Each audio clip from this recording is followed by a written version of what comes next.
नमस्कार। कृषि से जुड़ी महत्वपूर्ण जानकारी लेकर किसानों के द्वार हम लाए हैं पूसा समाचार। पूसा समाचार के इस अंक में मैं डॉक्टर सीमा सांगवान, वैज्ञानिक सूक्ष्म जीव विज्ञान, एवं मैं डॉक्टर गिरिजेश सिंह मेहरा, वैज्ञानिक कृषि प्रसार, पूसा संस्थान की ओर से आप सभी दर्शकों का हार्दिक स्वागत एवं अभिनंदन करते हैं। आज हम दर्शकों को वैज्ञानिक विधि से बाग लगाने तथा अमरूद में समसामयिक कृषि कार्यों की तकनीकी जानकारी देंगे। पूसा समाचार के माध्यम से विभिन्न प्रदेशों से किसान भाई लगातार अपनी समस्याएं, अपने सुझाव हमारे व्हाट्सएप नंबर 9560297502 पर भेज रहे हैं, जिसका समाधान हम पूसा व्हाट्सएप सलाह सेगमेंट में आपसे साझा करेंगे। और अंक के अंत में मौसम खबर। एक बार स्थापित फलों का बाग कई वर्षों तक उपज देता है, अतः अच्छी उपज लेने हेतु वैज्ञानिक विधि से बाग लगाना अति आवश्यक है, जिसमें उपयुक्त गड्ढे तैयार करना शामिल है।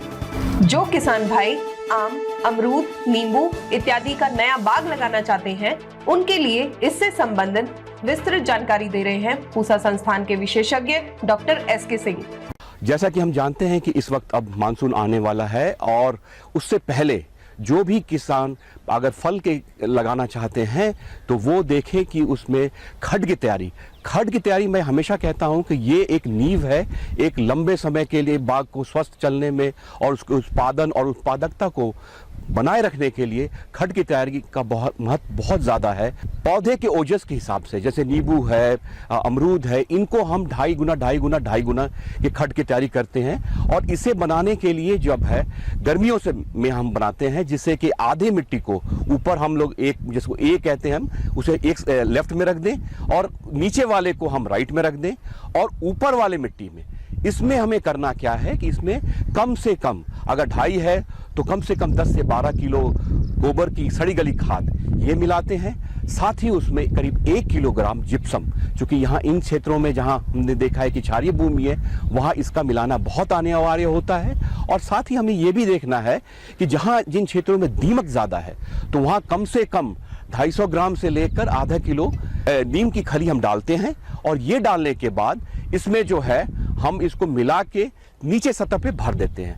भरने से ये होता है जिसमें आप उर्वरता डाल रखे हो वो नीचे सतह को आ गया और जो नीचे वाली जो मिट्टी आधी आई है इसे हम ऊपर भर देते हैं और इसे बिल्कुल जिस तरह से एक कहते हैं कि त्रिकोणीय बना देते हैं और साथ ही क्यारी बना देते हैं, जिनमें हमें यह देखना है कि दीमक के कंट्रोल करने के लिए क्लोरोपाइरीफॉस नाम की दवा जो आती है ये 2 मिलीलीटर प्रति लीटर के हिसाब से 10 से 15 लीटर एक बाल्टी पानी में अगर घोल के हम इसे डाल दें तो धीरे धीरे उनमें प्रवेश हो जाएगा। और उसमें अगर गोबर की खाद थोड़ी कच्ची भी होगी तो दीमक को पनपने नहीं देगा।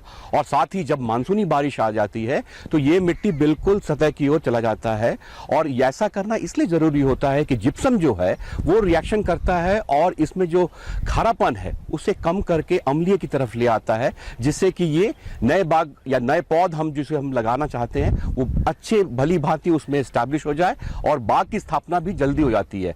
अन्यथा अगर हम सीधे पौध को डालते हैं ज़मीन में तो प्रायः यह देखा गया कि वो पौधे कुछ सालों के लिए तो बढ़िया चलते हैं लेकिन बाद में वो बिल्कुल अच्छे गुणवत्ता वाले फल नहीं देते हैं। और उनमें देखा गया है कि पौधे में कोई ना कोई विकार कोई ना कोई सूक्ष्म तत्व के जो विकार होते हैं वो उनमें दिखने लगते हैं, जो बाद में किसानों को काफी घाटा देते हैं क्योंकि फल छोटे रह जाते हैं और उसमें गुणवत्ता भी नहीं होती। फलों में अमरूद एक प्रमुख फसल है जिसकी किसान भाई सर्दियों एवं बरसात में खेती करते हैं। अमरूद की बरसात की फसल में इस समय फल आने की तैयारी है। अमरूद में अच्छी उपज लेने हेतु कीट प्रबंधन, बैगिंग एवं थिनिंग सहित अन्य महत्वपूर्ण समसामयिक क्रियाओं की जानकारी दे रहे हैं पूसा संस्थान के विशेषज्ञ डॉक्टर अमित गोस्वामी। अमरूद की मूलतः 2 प्रकार की फसलें होती हैं, एक बरसात की फसल, एक सर्दियों की फसल। अमरूद में जो फलन होता है वो 95% बरसात की फसल होती है और 5% सर्दियों की फसल आती है। गुणवत्ता के हिसाब से सर्दियों की फसल बरसात की फसल से अच्छी होती है, पर कई बार किसान भाइयों का अनुरोध आता है कि हमें बरसात की फसल भी कुछ लेनी है। तो बरसात की फसल को अगर हमें फल मक्खी से मुक्त बरसात की फसल लेनी है और फलों का साइज भी अच्छा लेना है और फलों की गुणवत्ता भी अच्छी रखनी है तो हमें मूलतः 3 बातों का ध्यान रखना है। सबसे पहली बात यह है कि अमरूद की अगर आप बरसात की फसल देखेंगे तो उनमें 95% फलन होता है। अमरूद में बहुत ज़्यादा फल लगते हैं। जब ज़्यादा फल होंगे तो अमरूद का फल गुणवत्ता युक्त नहीं होगा। उसके लिए हमें क्या ध्यान देना है कि जैसा कि आप देखेंगे कि अमरूद में मूलतः ऐसे 3 फल एक शाखा में आते हैं, उसमें से आपको इस किनारे के अगर आप 2 फल तोड़ दें और इस वाले फल में हम अगर बैगिंग कर दें तो अमरूद की एक तो इसकी फलों की गुणवत्ता बहुत अच्छी हो जाएगी, इसके साथ साथ जो फल मक्खी की समस्या है उससे भी हमें निदान मिल सकता है। अगर हम ध्यान देने वाली बात है कि अमरूद को कच्चा और पक्का दोनों खाते हैं, तो इसमें हम बहुत ज़्यादा रासायनिक चीज़ों का प्रयोग नहीं कर सकते हैं। इसके लिए हमें अमरूद में फेरोमोन ट्रैप का प्रयोग करना चाहिए, जिससे कि फल मक्खी में बहुत अच्छे से निदान संभव है। फेरोमोन ट्रैप में किसान भाई खुद भी बना सकते हैं और इसको हम मार्केट से भी ले सकते हैं। अमरूद में जो फेरोमोन ट्रैप यूज़ होता है उसको मिथाइल यूजिनाइल ट्रैप कहते हैं। इन ट्रैप की करीब 10 से 15 ट्रैप प्रति एकड़ के हिसाब से अगर हम अमरूद के बाग में लगाएं तो फल मक्खी में बहुत हद तक निदान संभव है। अगर हम 3 चीज़ों का ध्यान रखें, एक तो थिनिंग की सही समय, जो कि ये बिल्कुल सही समय चल रहा है। दूसरा, अमरूद में थैली चढ़ाना। थैली बहुत नितांत आवश्यक है अगर अमरूद में आपको उत्पादन करना है बिना किसी कीड़े के।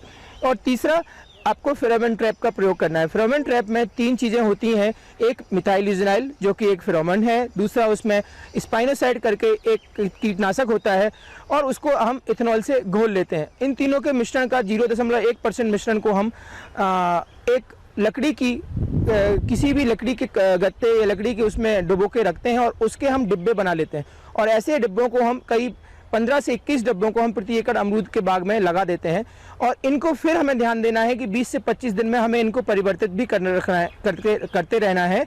जो गुटियां हैं उसके अंदर जो फेरोमोन ट्रैप के डिब्बे के अंदर डाली गई हैं, तो इससे हमें तीनों चीज़ों का लाभ मिलेगा। एक तो हमें गुणवत्ता युक्त फसल मिलेगी, दूसरा हमें किसी भी तरीके के कीटनाशक का प्रयोग नहीं करना पड़ेगा और तीसरा, जब हम फ्रूट थिनिंग करेंगे तो उसकी साइज अच्छी होगी, उसमें क्वालिटी अच्छी होगी और हमें कुछ हद तक बरसात की फसल के साथ साथ सर्दियों की फसल भी बढ़ सकती है। इन सब बातों का ध्यान रखेंगे तो हम बरसात की बहुत अच्छी फसल अमरूद की ले सकते हैं। अनेक किसान खेती किसानी की नवीन तकनीकों से उत्तम उत्पादन लेकर सफल किसान के रूप में अपनी एक अलग पहचान बना रहे हैं। ऐसे किसानों का अनुभव अन्य किसानों के लिए भी बहुत लाभप्रद है।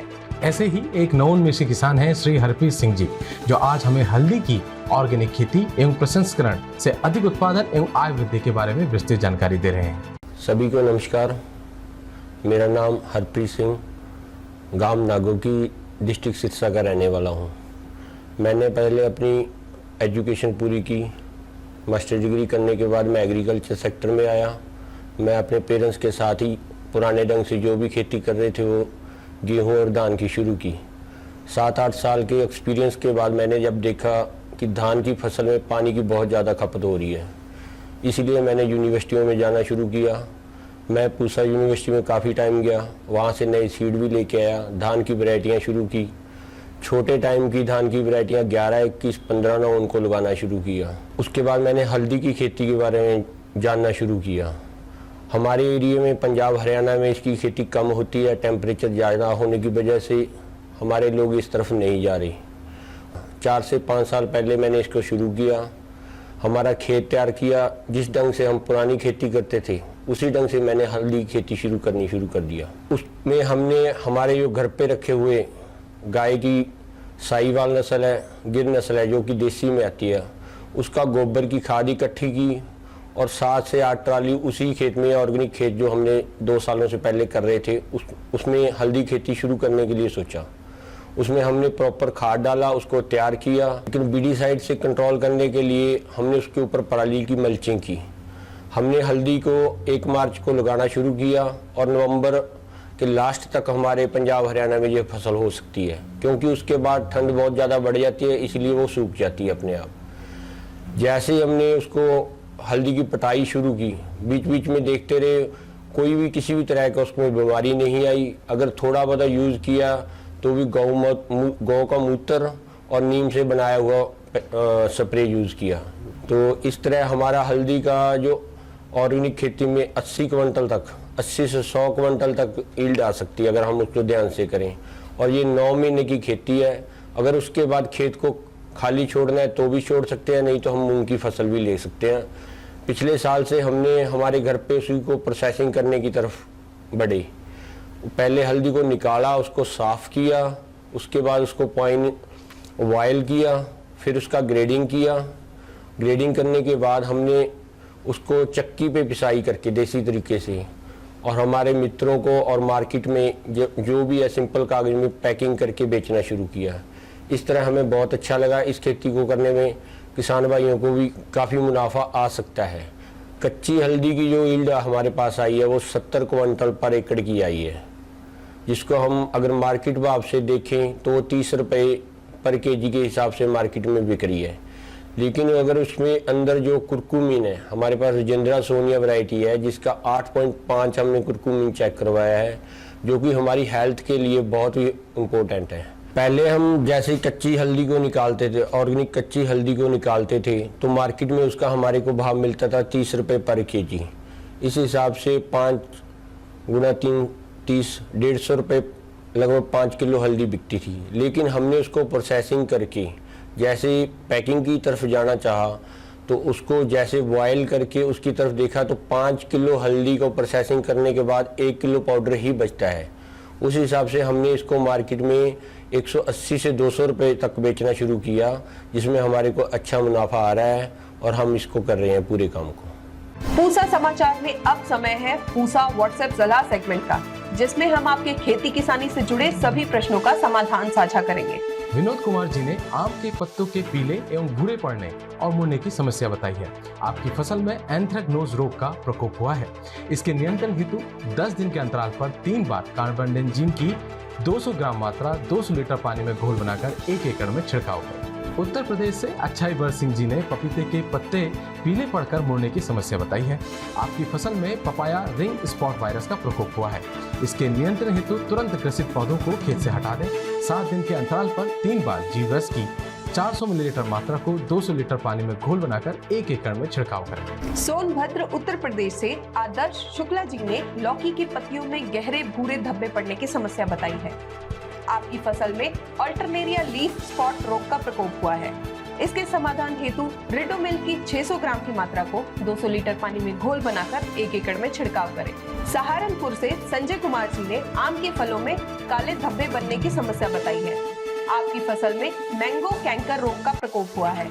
इसके नियंत्रण हेतु 10 दिन के अंतराल पर 3 बार स्ट्रेप्टोसाइक्लिन की 50 ग्राम की मात्रा को 200 लीटर पानी में घोल बनाकर 1 एकड़ में छिड़काव करें। आइए सुनते हैं आने वाले सप्ताह में कैसा रहेगा देश भर में मौसम का हाल, मौसम खबर में। भारत मौसम विज्ञान विभाग द्वारा दिए गए मौसम पूर्वानुमान के अनुसार अगले 3 दिनों के दौरान पूर्वोत्तर भारत में कुछ स्थानों पर हल्की से भारी बारिश होने की संभावना है। साथ ही तटीय कर्नाटक, केरल, माहे और लक्षद्वीप में भी हल्की से भारी बारिश होने की संभावना है। इसके अलावा आंध्र प्रदेश, तेलंगाना, उत्तर आंतरिक कर्नाटक, तमिलनाडु, पुडुचेरी और कराईकल में कुछ स्थानों पर वर्षा होने की संभावना है। 4 और 7 जून को असम, मेघालय, तमिलनाडु और अरुणाचल प्रदेश में तथा 6 और 7 जून को उप हिमालयी पश्चिम बंगाल और सिक्किम में भारी बारिश होने की संभावना है। अगले 3 दिनों में बिहार, झारखंड, उड़ीसा और गंगेय पश्चिम बंगाल में कुछ स्थानों पर गरज, चमक और तेज हवाओं के साथ हल्की से मध्यम वर्षा होने की संभावना है। पश्चिम बंगाल की खाड़ी और दक्षिण पश्चिम अरब सागर में हवा की गति 40 से 60 किलोमीटर प्रति घंटे की संभावना को देखते हुए मछुआरों को इन क्षेत्रों में उद्यम न करने की सलाह दी जाती है। 4 से 6 जून के दौरान उप हिमालय, पश्चिम बंगाल और सिक्किम तथा पूर्वोत्तर भारत में हल्की से मध्यम वर्षा के जारी रहने की संभावना है।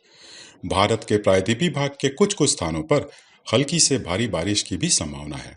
जम्मू कश्मीर तथा लद्दाख में भी छिटपुट वर्षा एवं बर्फबारी की। प्रिय किसान भाइयों, बहनों एवं दर्शकों, आशा करते हैं पूसा समाचार का यह खास अंक भी आपकी खेती किसानी से जुड़ी समस्याओं के समाधान में जरूर सहायक सिद्ध होगा। आप सभी दर्शकों से निवेदन है कि ज्यादा से ज्यादा संख्या में हमारे संस्थान के चैनल को सब्सक्राइब करें और पूसा समाचार के हर अंक का लाभ उठाएं। इसके साथ ही साथ हमारे फेसबुक पेज और ट्विटर हैंडल को भी जरूर फॉलो करें। कृषि से जुड़ी समस्याएं या अधिक जानकारी हेतु हमें दिए गए नंबर पर व्हाट्सएप अवश्य करें। अपना नाम और पता अवश्य भेजें। आपके सुझाव और प्रतिक्रियाओं का हमें हमेशा इंतजार रहता है। कृषि की दिशा में यदि लाने हो नवाचार, तो देखते रहिए हमारा साप्ताहिक कार्यक्रम पूसा समाचार। कुछ नए विषयों पर नई जानकारी लेकर हम फिर हाजिर होंगे अगले शनिवार। तब तक के लिए दीजिए इजाजत। नमस्कार।